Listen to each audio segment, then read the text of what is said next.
ये वाला फीमेल हो गया और माशाल्लाह काफ़ी सेहतमंद है, आप देख सकते हैं, चेक कर ले आप।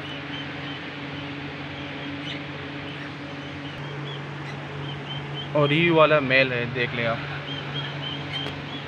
माशाल्लाह देख ले आप, ये वाला मेल है, देख ले आप, काफ़ी सेहतमंद है ये वाला भी माशाल्लाह। और ये वाला हमारे साथ दूसरा फीमेल है, देख ले आप।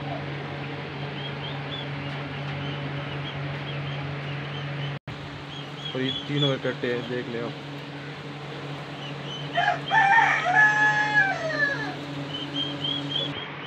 और इसके लिए हमने आलू भी काट लिया ताकि इसको कोई पानी वगैरह की कमी ना आए, क्योंकि गर्मी है, आप देख लें माशाल्लाह।